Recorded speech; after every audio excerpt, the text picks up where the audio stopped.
Mr. President, many states, such as mine, Florida, they have strict bullying policies in place, but we need to go beyond that, and I am going to speak about the specifics of this young lady because federal legislation is needed because, as the Secretary of Education has said, these laws in the states lack consistency and enforcement mechanisms, and it's across the country. And so you get to the tragic case in Florida, Rebecca Ann Sedgwick. It's a tragic reminder that bullying in the social media is increasing in both method and mercilessness. Now, here's a girl with a single mom. She gets subjected to this bullying in class, so her mom takes her out of the school and puts her into another school.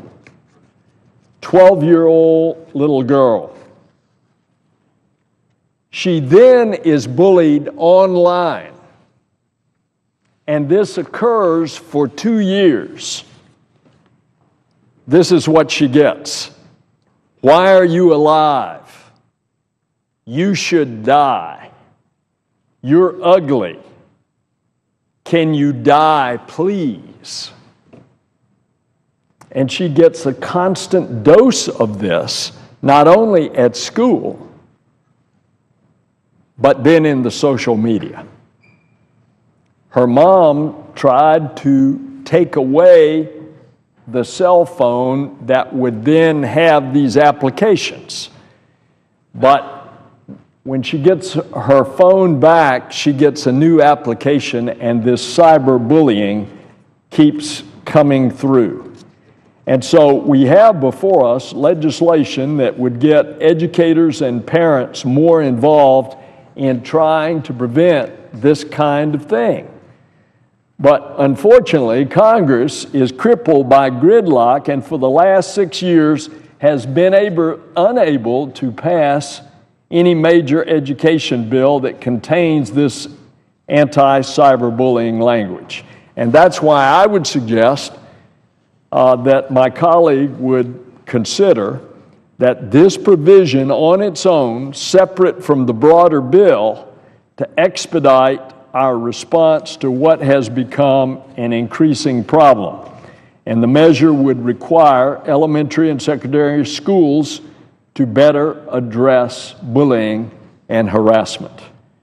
It calls on schools to report incidents of bullying to parents and others so that we can try and prevent such conduct in the future. I've asked the leadership, as has my colleague, the leadership of the committee, to consider that they consider expediting this passage because of the national attention to this tragic incident in Florida. And I can tell you it's all over Florida.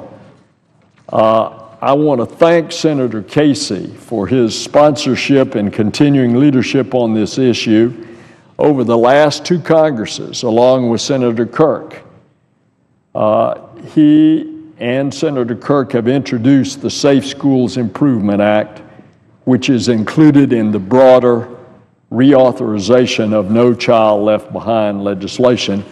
And if we could then focus on this specific issue, if the broader bill's not going to pass, to get this out in the midst of this enormous personal tragedy. Now, I just can't understand when for 2 years this has happened to a young child. Her mom is doing everything possible, even pulling her out of one school and putting in another.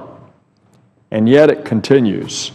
And it drives this young lady to go into an abandoned cement plant and take her life because she doesn't think her life is worth living. as a result of all of these taunts. Thank you for your leadership, Senator Casey. Let's see if we can move it.